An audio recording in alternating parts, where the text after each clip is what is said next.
اعوذ باللہ من الشیطان الرجیم بسم اللہ الرحمن الرحیم۔ السلام علیکم۔ آج ہم سورۃ البقرہ کی کچھ آیات 189 سے 197 تک ان پر بات کریں گے۔ وعلیکم السلام جی، اور کوشش کریں گے کہ تفہیم القرآن کی روشنی میں ان کو سمجھیں۔ بالکل، ان آیات میں کئی بہت اہم باتیں ہیں۔ چاند کے گھٹنے بڑھنے کا ذکر ہے، پھر کچھ پرانی رسمیں، جنگ کے اصول جی، اور اللہ کی راہ میں خرچ کرنا، حج اور عمرہ کے مسائل، کافی تفصیل ہے۔ ہاں، تو مقصد یہی ہے کہ ذرا گہرائی میں جا کر دیکھیں کہ یہ ہدایات آج ہمارے لیے کیا معنی رکھتی ہیں، ہماری زندگی میں، عبادات میں۔ انشاءاللہ۔ اور ہماری گفتگو کا محور تفہیم القرآن ہی رہے گا، جو مولانا مودودی کی تشریحات ہیں، آڈیو اور ٹیکسٹ دونوں۔ ہم کوشش کریں گے کہ اسی دائرے میں رہیں۔ بہت اچھا، تو شروع کرتے ہیں پہلی آیت سے، 189۔ اس میں نبی صلی اللہ علیہ وسلم سے سوال ہوا تھا چاند کے بارے میں، یہ جو گھٹتا بڑھتا ہے، اہلہ۔ ہاں جی، تفہیم میں آتا ہے کہ عربوں میں چاند کو لے کر بڑے وہم تھے، کوئی دن اچھا کوئی برا، قسمت پہ اثر، اس طرح کی۔ بالکل، توہمات تو تھے کافی، لیکن قرآن کا جواب دیکھیں کتنا عملی ہے۔ اس نے ان وہموں کی طرف توجہ ہی نہیں دی۔ اچھا، کیا کہا پھر؟ فرمایا کہ یہ چاند تو بس لوگوں کے لیے وقت کا حساب ہے، تاریخیں معلوم ہوں، مہینے پتہ چلیں، اور خاص طور پر حج کے اوقات۔ یعنی سیدھی سادھی بات، کوئی نجوم یا قسمت کا چکر نہیں، بس ایک کیلنڈر۔ بالکل، ایک قدرتی آسمانی کیلنڈر۔ حج کا ذکر خاص طور پر اس لیے اہم ہے کہ عربوں کی پوری زندگی، مذہب، کلچر، معاشیت، سب حج سے جڑی تھی۔ صحیح، حج کے مہینوں میں امن ہوتا تھا، تجارت ہوتی تھی۔ جی ہاں، تو چاند کا گھٹنا بڑھنا ایک عملی ضرورت پوری کر رہا تھا، تو ہمات کے لیے نہیں تھا۔ واضح ہو گئی بات۔ اچھا، اسی آیت میں ایک اور بات بھی ہے، گھروں میں داخل ہونے کی کوئی عجیب رسم تھی۔ جی، تفہیم میں اس کا ذکر ہے۔ کچھ لوگ تھے جو حج کا احرام باندھ لیتے یا سفر سے واپس آتے نا، ہاں، تو وہ گھر میں سامنے کے دروازے سے نہیں گھستے تھے۔ ہے تو پھر کہاں سے؟ پیچھے سے؟ جی، دیوار پھاند کر یا کوئی سوراخ بنا کر۔ سمجھتے تھے کہ یہی نیکی ہے۔ یہ تو واقعی عجیب ہے۔ قرآن نے کیا کہا اس بارے میں؟ قرآن نے کہا یہ بے معنی بات ہے، اصل نیکی یہ نہیں ہے۔ فرمایا اصل نیکی تو اللہ سے ڈرنا ہے، تقوی اختیار کرنا ہے، اس کے حکموں کو ماننا۔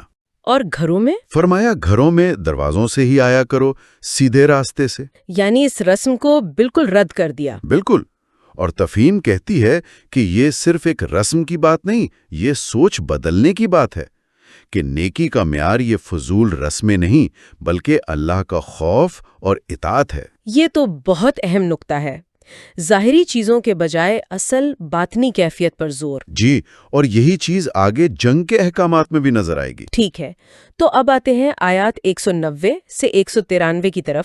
قتال فی سبیل اللہ، اللہ کی راہ میں لڑنا۔ جی، آیت 190 میں حکم ہے کہ اللہ کی راہ میں ان سے لڑو جو تم سے لڑتے ہیں۔ تفہیم کہتی ہے کہ یہ حکم مدینہ میں آیا جب مسلمانوں میں کچھ طاقت آئی۔ ہاں، مکہ میں تو صرف صبر کا حکم تھا، اب دفاع کی اجازت ملی، لیکن کن سے لڑنا ہے؟ جو خود لڑائی شروع کریں، جو مسلح جاریت کریں۔ صرف ان سے جو لڑ رہے ہوں۔ جی، اور فوراً ساتھ ہی ایک بہت سخت پابندی بھی لگا دی، کیا؟ مگر زیادتی نہ کرو، اللہ زیادتی کرنے والوں کو پسند نہیں کرتا۔ اچھا، یہ زیادتی کیا ہے؟ صرف جنگ شروع کرنا؟ نہیں، تفہیم میں اس کی بہت تفصیل ہے۔ زیادتی کا مطلب ہے حد سے بڑھ جانا، جنگ کے دوران بھی۔ جنگ کے دوران کیسے؟ جیسے جنگ کا مقصد اللہ کی راہ نہ ہو بلکہ مال لوٹنا یا ملک فتح کرنا ہو، یا ان لوگوں پر حملہ کرنا جو لڑ نہیں رہے، عورتیں، بچے، بوڑھے، زخمی، یا مسلح کرنا یعنی لاشوں کی بے حرمتی، کھیت تباہ کرنا، جانور مارنا بلا وجہ، یہ سب زیادتی ہے۔ یعنی طاقت کا استعمال صرف ضرورت کے مطابق، اور وہ بھی انصاف کے ساتھ۔ بالکل، بقدر ضرورت۔ پھر اگلی آیت 191 میں الفاظ کچھ سخت ہیں۔ انہیں قتل کرو جہاں پاؤ، اور نکالو وہاں سے جہاں سے انہوں نے تمہیں نکالا۔ اس کا کیا مطلب ہے؟ تفہیم کہتی ہے کہ اس کا اشارہ خاص طور پر مکہ کے ان کفار کی طرف تھا جو مسلمانوں پر ظلم کر رہے تھے، انہیں گھروں سے نکالا تھا اور دین کی راہ میں رکاوٹ تھے۔ یعنی یہ ان کی جاریت کا جواب تھا؟ جی، ان کی طاقت کو توڑنے کا حکم تھا۔ لیکن اسی آیت میں ایک بہت اہم بات کہی گئی، وہ کیا؟ اور فتنہ قتل سے زیادہ سنگین ہے۔ فتنہ، یہاں فتنے سے کیا مراد ہے؟ تفہیم کہتی ہے کہ یہاں فتنے کا پہلا مطلب ہے پرسیکیوشن، یعنی کسی کو اس کے عقیدے کی وجہ سے ستانا، ظلم کرنا، محض اس لیے کہ وہ حق قبول کرنا چاہتا ہے۔ اور یہ قتل سے بھی زیادہ برا ہے، کیوں؟ کیونکہ قتل تو جسم کا ہوتا ہے، فتنہ روح پر حملہ ہے۔ یہ انسان کی بنیادی آزادی، ضمیر کی آزادی چھینتا ہے، آپ کو حق ماننے اور اس پر چلنے سے زبردستی روکتا ہے۔ اچھا، یہ تو گہری بات ہے۔ جی، جب کوئی گروہ دلیل کا جواب طاقت سے دے تو وہ معاشرے کی بنیادیں ہلا دیتا ہے، اس لیے اسے قتل سے بھی بڑا جرم کہا، اور ایسے فتنے کو روکنے کے لیے طاقت استعمال کرنا جائز ہے۔ اور اگر وہ لوگ باز آ جائیں، ظلم کرنا چھوڑ دیں، تو آیت 92 میں کیا ہے؟ تو حکم ہے کہ لڑائی بند کر دو، اللہ معاف کرنے والا، رحم کرنے والا ہے۔ مسلمانوں کو بھی یہی رویہ اپنانا چاہیے، انتقام نہیں لینا، مقصد ہے اللہ کے دین کا راستہ صاف کرنا۔ جب رکاوٹ ہٹ گئی تو لڑائی ختم۔ ٹھیک، پھر آیت 93 میں حکم ہے لڑتے رہو یہاں تک کہ فتنہ باقی نہ رہے اور دین اللہ کے لیے ہو جائے۔ یہاں فتنہ اور دین کا کیا مطلب ہے؟ یہاں فتنہ کا مطلب اور وسیع ہو جاتا ہے۔ تفہیم کے مطابق اس سے مراد وہ نظام ہے جہاں اطاعت اللہ کی نہ ہو بلکہ کسی اور کی ہو۔ کسی اور کی جیسے انسانوں کی، حکومتوں کی، رسم و رواج کی۔ ایسا نظام جہاں اللہ کے قانون پر چلنا ممکن نہ رہے یا بہت مشکل بنا دیا جائے، ایک طرح کی سسٹمک اپریشن۔ اور دین کا مطلب ہے اطاعت، نظام زندگی۔ تو آیت کا مطلب ہوا کہ جدوجہد جاری رکھو جب تک یہ ظلم کا نظام ختم نہ ہو اور زندگی کا نظام اطاعت خالص اللہ کے لیے نہ ہو جائے۔ یعنی قتال کا مقصد صرف ظلم روکنا نہیں بلکہ ایک ایسا نظام قائم کرنا ہے جہاں لوگ اللہ کی اطاعت کر سکیں۔ جی بالکل، جہاں اللہ کا قانون چل سکے۔ اسی آیت کے آخر میں ہے، پھر اگر وہ باز آ جائیں تو ظالموں کے سوا کسی پر دست درازی روا نہیں۔ یہاں باز آنے کا کیا مطلب ہے؟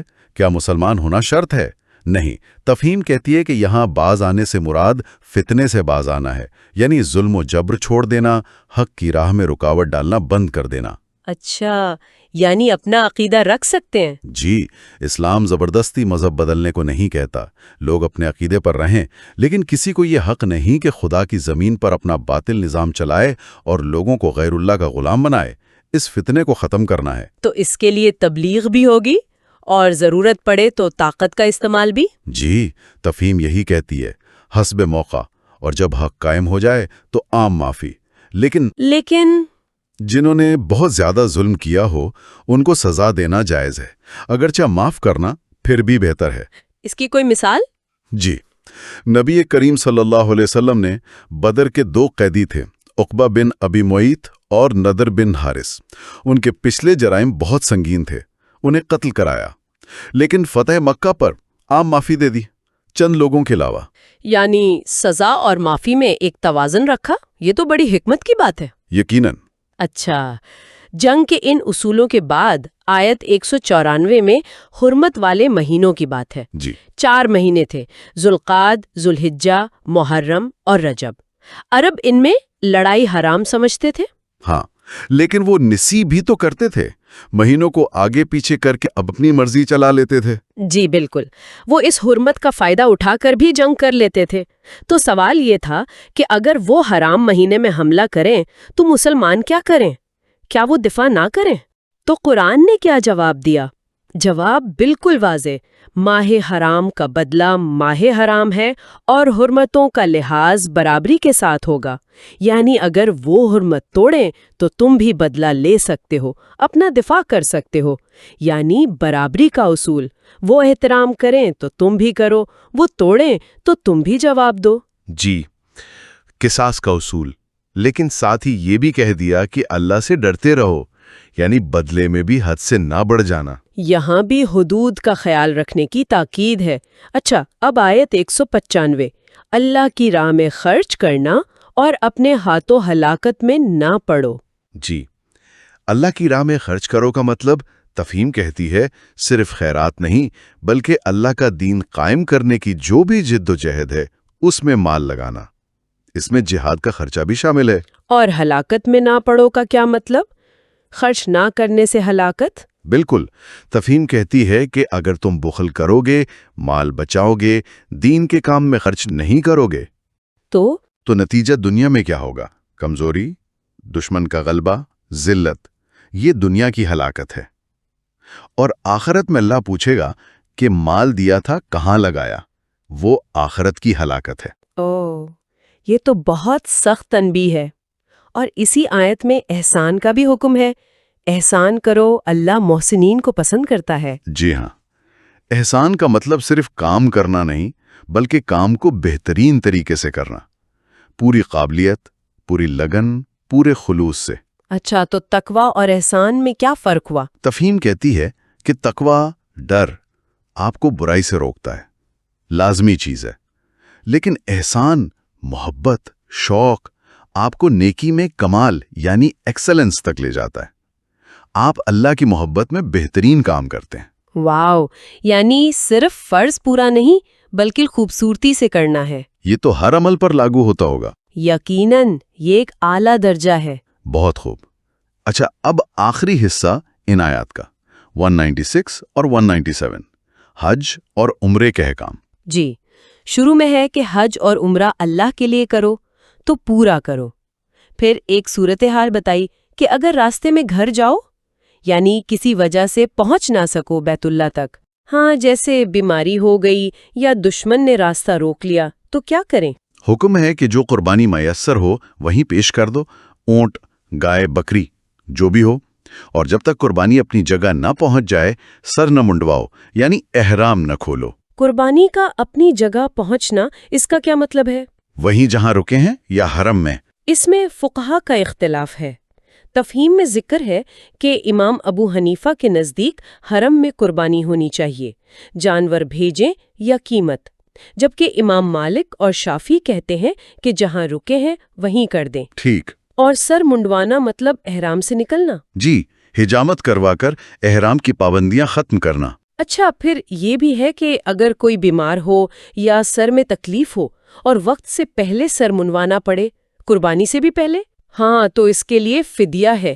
3 آپشن ہے، یا تو 3 دن کے روزے رکھ لے۔ 3 روزے؟ جی، یا 6 مسکینوں کو کھانا کھلا دے، یا پھر ایک بکری قربان کر دے۔ ان تینوں میں سے جو چاہے کر لے، ٹھیک ہے۔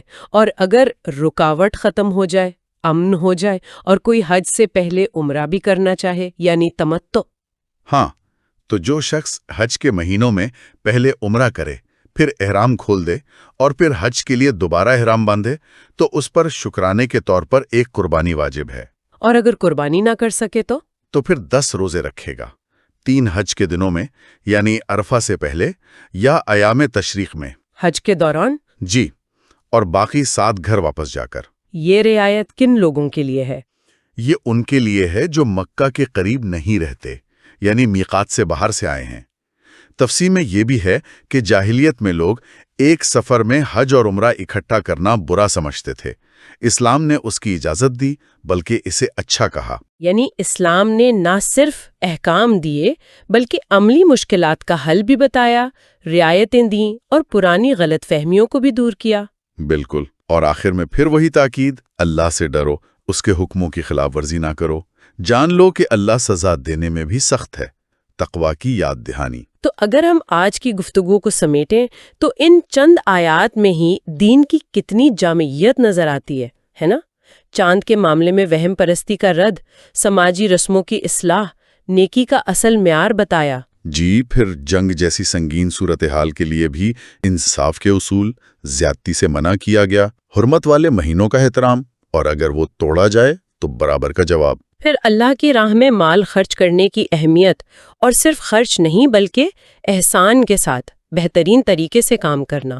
اور آخر میں حج و عمرہ جیسی اہم عبادت کے تفصیلی مسائل اور ان میں پیش آنے والی مشکلات کے حل اور رعایتیں۔ یہ سب مل کر دکھاتا ہے کہ اسلام صرف چند عقیدوں یا عبادات کا نام نہیں، بلکہ زندگی کے ہر پہلو کے لیے رہنمائی دیتا ہے۔ سماج، معاشیت، جنگ، امن، سب کچھ۔ بالکل، اور ایک بات جو ان آیات سے، خاص طور پر تفہیم کے مطالعے سے بہت ابھر کر سامنے آتی ہے اور شاید ہمیں سوچنے پر مجبور کرتی ہے، جی، وہ کیا ہے؟ وہ فتنہ اور دین کے تصورات ہیں۔ بار بار زور ہے فتنے کو ختم کرنے پر، یعنی ظلم، جبر، اللہ کے راستے میں رکاوٹیں، انسانوں کی خدائی، اور دین کو یعنی اطاعت کے نظام کو خالص اللہ کے لیے قائم کرنے پر۔ تو آج کے دور میں یہ سوال اہم ہو جاتا ہے کہ ہم اپنے ارد گرد فتنے کی شکلوں کو کیسے پہچانیں، ناانصافی، حق کی راہ میں رکاوٹیں اور ان کو ختم کرنے میں ہمارا کیا کردار ہو سکتا ہے۔ اور دین کو اللہ کے لیے خالص کرنے کا مطلب آج ہماری زندگیوں میں کیا ہے، انفرادی طور پر بھی اور اجتماعی طور پر بھی؟ جی، یہ وہ سوال ہیں جو ان آیات کی روشنی میں اور تفہیم کی مدد سے ہمارے سامنے آتے ہیں، اور ان پر غور و فکر کرنا شاید ہر زمانے کے اہل ایمان کے لیے ضروری ہے۔